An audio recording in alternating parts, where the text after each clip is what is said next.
పెద్ద టెంపుల్లల్లా భక్తులు వేల మంది దర్శనానికి వస్తారు కాబట్టి అంత ఈజీగా నార్మల్ భక్తులకు దర్శనం జరగదు. 2 గంటలు 3 గంటలు 4 గంటలు కొన్ని టెంపుల్లనైతే 10 గంటల టైం కూడా పడుతుంది. అందుకే భక్తులు కూడా ముందుగానే ప్రిపేర్ అయ్యి సామాన్లు సెల్ ఫోన్లు ఎక్కడి అక్కడ దాచుకొని వస్తారు, మళ్ళీ పోయి తీసుకుంటారు. ఇదంతా తెలిసిందే కదా.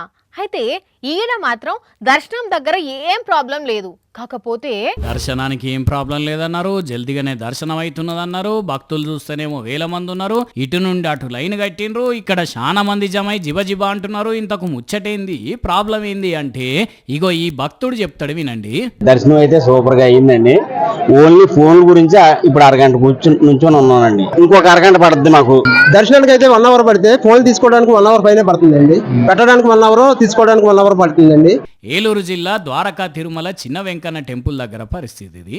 కార్తీక మాసం అయ్యేసరికి ఆ స్వామి దర్శనానికి బయటి రాష్ట్రాల నుండి కూడా భక్తులు వస్తున్నారట. అయినప్పటికీ దర్శనాల దగ్గర ఏం ఇబ్బంది లేదట. కానీ సెల్ ఫోన్లు పెట్టే దగ్గరనే ఇట్లా అవుతున్నదట. అసలు ఇట్లా అవ్వడానికి కారణం ఏందో చెప్తున్నాడేనండి. ఫోన్ పెట్టడానికి 2 కౌంటర్లు పెట్టారు, దట్ ఈస్ వాస్ గుడ్.